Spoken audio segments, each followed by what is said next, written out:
আচ্ছা বাবা, এই কাঁসাটা বাজালেন কেন?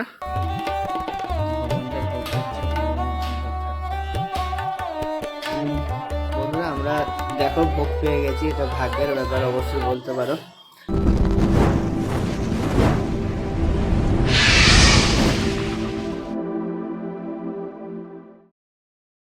বন্ধুরা আজকে এসেছি পাল স্ট্রিটের আরেকটি গোপাল মন্দির বা কৃষ্ণ মন্দিরও বলতে পারো, ওই মন্দিরে এসেছি। তো এই মন্দিরে আছে কিছু রহস্য, সেই রহস্য কিন্তু আমরা অবশ্যই জানবো, মন্দিরের যিনি সেবক আছেন ওনার মুখে কিন্তু জানবো। আর এই মন্দিরটি কোথায় এবং এই মন্দিরে তোমরা কিভাবে আসবে সমস্ত কিছু ডিটেলস কিন্তু তোমরা পেয়ে যাবে এই ভিডিওতে। তো চলো বেশি দেরি না করে ভিডিওটা শুরু করা যাক। তো বন্ধুরা এই যে রাস্তাটা দেখতে পাচ্ছ, এই রাস্তা দিয়ে কিন্তু তোমাদের আসতে হবে, তবে চিন্তার কোনো কারণ নেই, তোমাদের কিন্তু পুরো অ্যাড্রেসটাই বলবো, তার জন্য কিন্তু তোমাদের ভিডিওটা দেখতে হবে। এই যে দেখতে পাচ্ছ যে গেটটা যদি এত সুন্দর হয় তো ভিতরটা তো অসাধারণ হবে, তোমরা আশা করি বুঝতে পারছো। তো তোমাদের দেখাবো ভিতরে অনেকটা বড় এরিয়া জুড়ে কিন্তু এই মন্দিরটি আছে। প্রায় 500 বছরের পুরনো এই মন্দিরটি কিন্তু এখানকার মানুষজনের কাছেই শোনা কথা। তো মন্দিরের ভিতরে কি কি আছে সমস্ত তথ্য নিয়ে কিন্তু আজকের এই ভিডিওটি, তো ভিডিওটি স্কিপ না করে পুরো ভিডিওটা কিন্তু তোমরা দেখবে। তো গাইস এটা হচ্ছে মন্দিরের প্রাঙ্গণ, মন্দির প্রাঙ্গণটা দেখতে পাচ্ছ, এই সামনে কিন্তু আছে আটচালা দেখো, আর এখানে একটা গাছ আছে দেখো, বেশ শান্তির জায়গা কিন্তু। পুরোটা মন্দিরটা দেখো, পুরোটা এরকম ঘেরা, সামনে কিন্তু আছে একটি তুলসী তলা আছে, যেটা তোমাদের আমি নিয়ে যাচ্ছি।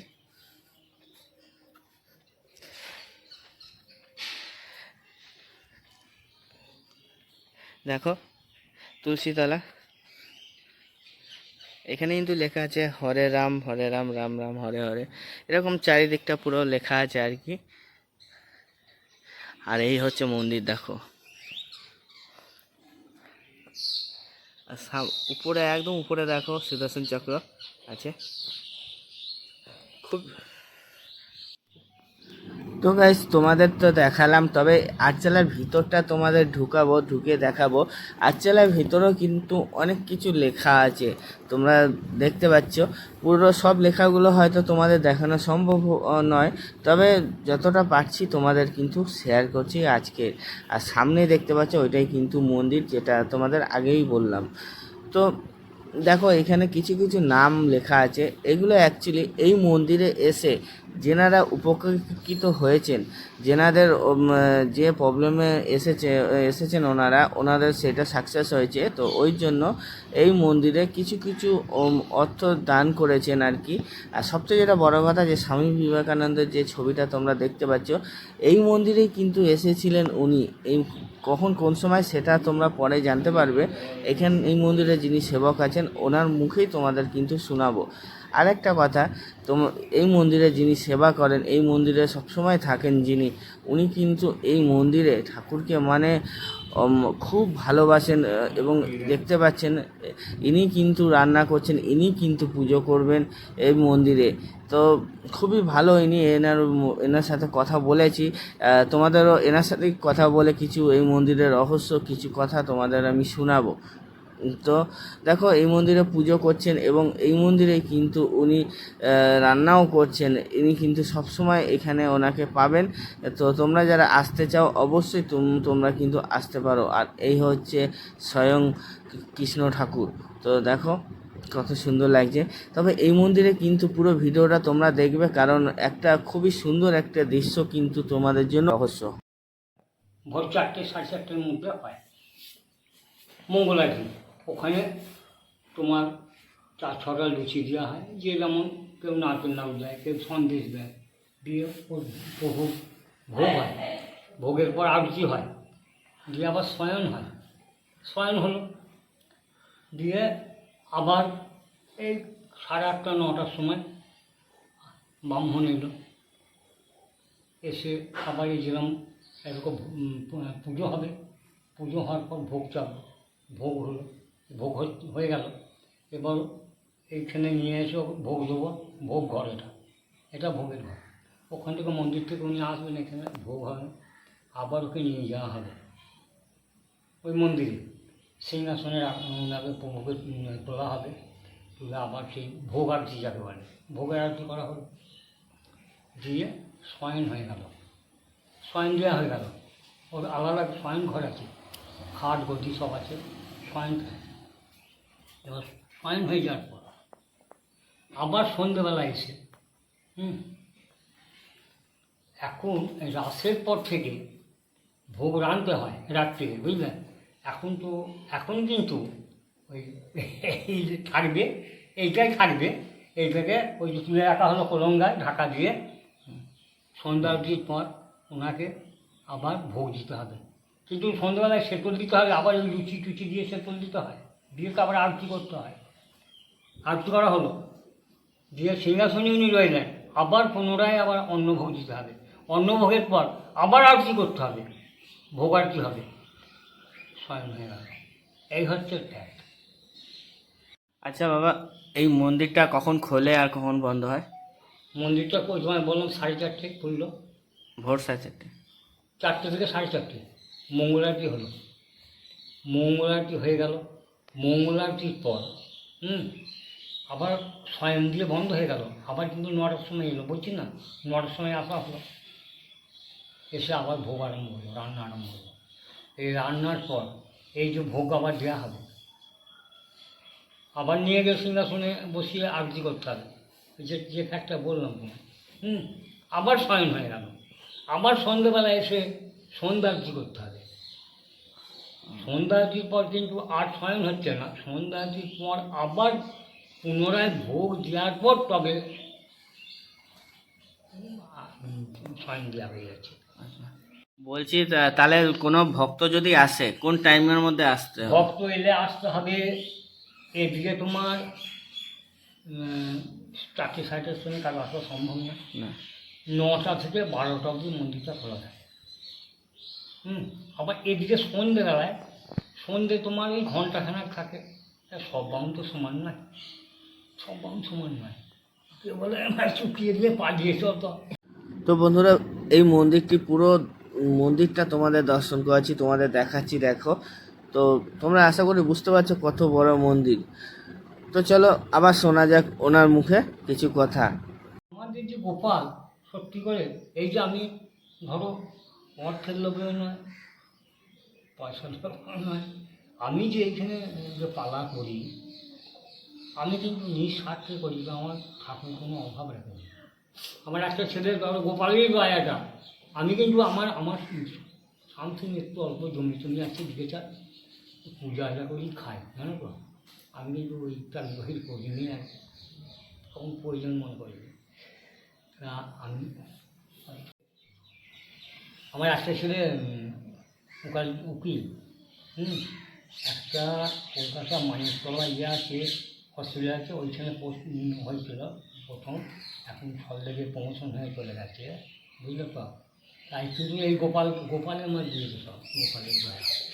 এখানে এই যে 70 বছর বয়সও এখনও, তুমি দেখো না যে আমাকে এখনও রেখে দিয়েছে, একদম পুরো ইয়াং ভগবান, ওই রেখেছে আমাকে। আমি মনের জন্য প্রচুর একটা ভক্তি আছে। কিভাবে আসবে, হ্যাঁ, কিভাবে আসবে মন্দিরে, পৌঁছবে কি করে ভক্তরা?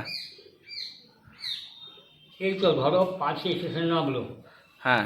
হ্যাঁ, এদিকে 5 সিট, এদিকে কিন্তু শক্তিগড় দিয়ে এদিকে কিন্তু আসার টোটো আছে। 5 স্টেশন নামলো, এখানেও টোটো প্লাস রিক্সা আছে। হ্যাঁ, আসার কোনো ইয়ে নেই, এসে বলবে বইটা মোহন মন্দির যাবো, মদন গোপাল মন্দির কি মদন মোহন। হ্যাঁ, বুঝলাম। এক সমবয় সমিতি ছিল আমাদের, উঠে গেল, একজন ম্যানেজার ছিল, চুরি চাপটা করে নিয়ে দৌড় মেরে দিল, একদম শেষ করে দিল সমিতি। আচ্ছা আচ্ছা। তা আজকে দেখো এখানে পোস্ট অফিস আছে, এখানে আমার পোস্ট অফিসও আছে, বুঝলে তো। আমি ধারণা করতে পারবো না যে এই মন্দিরটা যেমন ভগ্নদশা হয়ে গিয়েছিল, এই মন্দিরটা যে হবে কেউ আশা করতে পারে না। একদম ভেঙে গেছিল নাকি? হ্যাঁ, দেখো না রিপেয়ার হয়েছে, রিপেয়ার করার নিচে দেখছো না। আচ্ছা। এসব নেটে ইয়ে করেছিল তো, নেটে মোবাইলে নেটে ছাড়, তোমরা বলতে পারো, ওটা নেটে ছেলে দিয়েছিল। হ্যাঁ, ভগবানের বিয়েটা ভগবান এখানে আসতেই একজন ভক্ত বললেন যে এখানে নাকি স্বামী বিবেকানন্দ এসেছিল, যে ঘটনাটা তো এসেছিল কি সত্যি? হ্যাঁ স্বামী বিবেকানন্দ আমরা কি আর দেখেছি, না না, মানে আমরা শুনেছি, আর প্রকৃতি এইছিল, প্রকৃতি এসেছিল। প্রকৃতি এইছিল, আচ্ছা, তো ওটা মিথ্যে কথা না।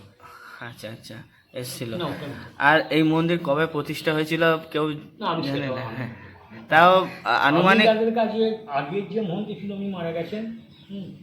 ওনার নাম ছিল রামনারায়ণ গোস্বামী। কালাকা করে ডাকতো। উনি বলেছেন নাকি 500 বছর আগে রাম মন্দির, উনি বলেছেন। উনিও ধরুন তার কাছে শুনেছিল, ঠিক তো? ওটা আমি বলতে পারবো না। আমার এখন বয়স 70 বছর, আপনি দেখছি জ্ঞান হয়ে দেখছি মন্দির, মানে নিঃসন্দেহে একদম ও, বিশাল পূর্ণভূমি এটা, মানে নিঃসন্দেহে। মানে বাবা, মানে এই মন্দিরে আসতে গেলে মনের ভক্তি আর ধৈর্য থাকলে সব হবে, পূরণ হবেই নাকি?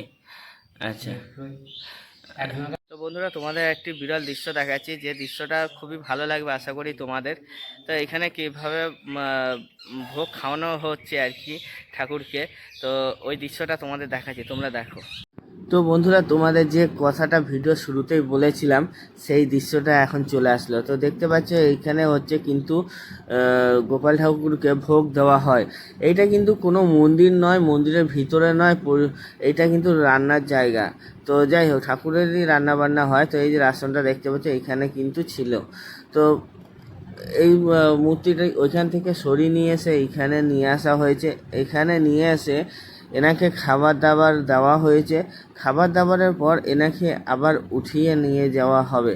তোমাদের সেই দৃশ্যটাও তোমাদের আমি দেখাবো। উঠিয়ে নিয়ে একবারে পুরো শয্যায় অর্থাৎ বিছানায় কিন্তু রাখবে, কারণ দুপুরবেলায় ঠাকুর এখন একটু বিশ্রাম বা আরাম করবে। তো দেখতে পাচ্ছি এই দেখো এরমভাবে কোলে তুলে একদম পুরো সুন্দরভাবে নিয়ে যাচ্ছে। নিয়ে গিয়ে পুরো কিন্তু রাখবে, বিছানার মধ্যে কিন্তু রাখবে। আবার সেই দুপুরবেলায় নিচে নামাবে এবং ভক্তরা সেখানে দর্শন করতে পারবে। তো এখানে রেখে এখানে একটু পুজো হবে। পুজো হওয়ার পর আরও কী কী হয় সেটা তোমরা দেখো। তো বন্ধুরা তোমরা কিন্তু জানাবে তোমাদের ভিডিওটি কেমন লাগলো। তবে একটা ভালো জিনিস আমরা এখানে পেয়েছি, যেটা হচ্ছে ভোগ প্রসাদ পেয়েছি। তো এই ভোগ প্রসাদটি তোমরা যারা খেতে চাও অবশ্যই কিন্তু তোমরা জানাবে এনাদের, তবেই কিন্তু ভোগ প্রসাদ পাবে। আমরা কিন্তু সম্পূর্ণ ফ্রিতে কিন্তু ভোগ প্রসাদ পেয়ে গেছিলাম, ভাগ্যে ছিল। যাই হোক, তো তোমাদের সেই জিনিসটাও তোমাদের আমি শেয়ার করব। তো এখানে কিন্তু ভোগ প্রসাদ খেলে আগে থেকে কিন্তু বলতে হবে, তবেই কিন্তু এখানে ভোগ প্রসাদ পাওয়া যাবে। তো ঠাকুর দেখতে পাচ্ছ ঠাকুরকে কী সুন্দরভাবে সাজিয়েছে। সাজানোর পর এবার দরজা ফরজা বন্ধ করে রাখবে, আবার দুপুরবেলা বিকেলবেলায় খোলা হবে।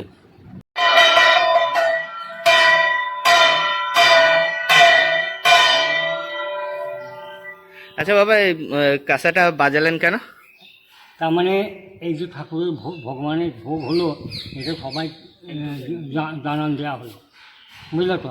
আচ্ছা এবার যারা হয়তো ভাববে লোকে যে মন্দিরটা বন্ধ আছে, খোলেনি, এই জন্য কাঁসাটা বাজিয়ে দেওয়া। আচ্ছা আচ্ছা রাত্রিও তাই, আচ্ছা রাত্রিও তাই। ভোগের পর কিন্তু কাঁসা বাজাতেই হবে, মাস্ট একদম। এটা কি পরম্পরায় নিয়ম হ্যাঁ, হয়ে হ্যাঁ, আসছে হ্যাঁ। এরকম বাজানোটা? হ্যাঁ। আচ্ছা আচ্ছা আচ্ছা আচ্ছা। ভক্তদের তো গাইস তোমাদের বলেছিলাম এই মন্দির কিন্তু প্রায় 500 বছরের পুরনো। দেখো ইটগুলো, দেখো ইটগুলো দেখেই তোমরা আশা করি বুঝতে পারছো। তো পুরো অনেক জায়গায় ভাঙন ধরেছে, তবে অনেক জায়গায় ঠিকও করা হয়েছে। তো এই মন্দিরটি কিন্তু প্রায় 500 বছরের পুরনো। তো ভিডিওটি আর বেশি বাড়াবো না। তো ঠাকুরকে নিয়ে এসে ইনি আবার আরতি করছেন, আরতি করে তারপর উনি দরজা বন্ধ করবেন। তো চলো তোমাদের দেখাচ্ছি।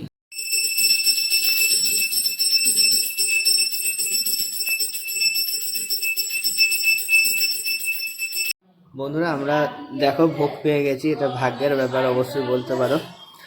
আর ভোগের মধ্যে কী কী আছে দেখো, ভাত আছে, পোস্ত আছে, ভাজা আছে, বিভিন্ন রকমের ভাজা, ডাল, অন্নভোগ আছে, দেখতে পাচ্ছ, এটা পায়েস, এটা চাটনি, সব ভাগ্যের ব্যাপার। যাই হোক, তবে তোমরা যদি এরকম খেতে চাও তোমরা অবশ্যই কিন্তু একটু আগে আসবে, আগে এসে বলবে, অবশ্যই কিছু না কিছু ব্যবস্থা হয়ে যাবে। এই মন্দিরটা কিন্তু খুবই জাগ্রত মন্দির। এই মন্দিরে তোমরা কখন কি দর্শন করবে, তোমরা কীভাবে আসবে, সব কিছু আশা করি তোমরা জেনে নিয়েছো। তো দেখা হচ্ছে আরেকটি নতুন ভিডিওতে নতুন একটি মন্দিরের রহস্য নিয়ে। তো এখনকার মতো টাটা।